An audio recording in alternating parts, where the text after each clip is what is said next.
മോഹൻലാൽ ചിത്രം എമ്പുരാനെയും മറികടന്ന് കല്യാണി പ്രിയദർശൻ ചിത്രം ലോക ചാപ്റ്റർ 1 ചന്ദ്ര ലോക ബോക്സ് ഓഫീസിൽ നിന്ന് ഏറ്റവും കൂടുതൽ പണം വാങ്ങിയ മലയാള സിനിമയായി.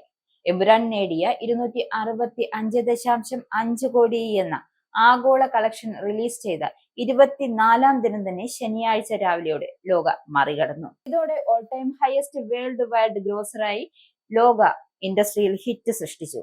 ഇന്ത്യയിൽ ആദ്യമായി ഒരു ഭാഷയിൽ ഇൻഡസ്ട്രി ഹിറ്റ് റെക്കോർഡ് ഇതോടെ ഒരു നായികയുടെ പേരിലായി. മോഹൻലാൽ എമ്പുരാൻ, തുടരും എന്നീ ചിത്രങ്ങളിലൂടെ കൈയടക്കി വെച്ച ലോക റെക്കോർഡുകളാണ് ലോക ചാപ്റ്റർ 1 ചന്ദ്ര എന്ന ചിത്രത്തിലൂടെ കല്യാണി പ്രിയദർശൻ സ്വന്തം പേരിലാക്കി മാറ്റിയിരിക്കുന്നത്.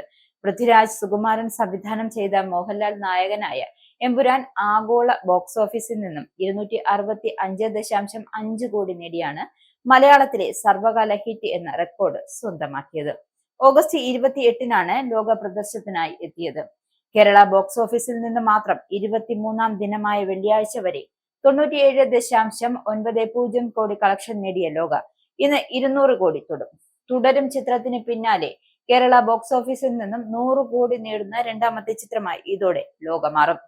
ദുൽഖർ സൽമാൻ നിർമ്മിച്ച് ഡൊമിനിക് അരുൺ സംവിധാനം ചെയ്ത് കല്യാണി പ്രിയദർശൻ നായികയായി ലോക ചാപ്റ്റർ 1 ചന്ദ്ര ആദ്യ ദിനം മുതൽ മലയാളത്തിലെ ഓരോ റെക്കോർഡുകളായി തകർത്ത് ബോക്സ് ഓഫീസിൽ മുന്നേറുകയാണ്. കേരള ബോക്സ് ഓഫീസിൽ തുടരും സ്ഥാപിച്ച ഓൾ ടൈം റെക്കോർഡുകൾ മാത്രമാണ് ഇനി ലോകയ്ക്ക് മുന്നിൽ വീഴാതെ നിൽക്കുന്നത്.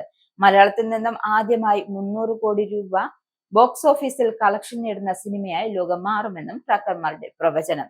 ബുക്ക് മൈ ഷോ അടക്കമുള്ള ഓൺലൈൻ ടിക്കറ്റ് ആപ്പുകളിൽ ഇപ്പോഴും ട്രെൻഡിംഗ് ആണ് ലോകം. ഓരോ മണിക്കൂറിലും 5000-ത്തിലധികം ടിക്കറ്റുകൾ ഇപ്പോഴും ലോകയുടേതായി വിറ്റുപോകുന്നുണ്ട്. പുതിയ റിലീസുകൾ വന്നിട്ടും ബുക്കിംഗിൽ ഇപ്പോഴും 1-ാം സ്ഥാനത്താണ് ലോക നിൽക്കുന്നത്.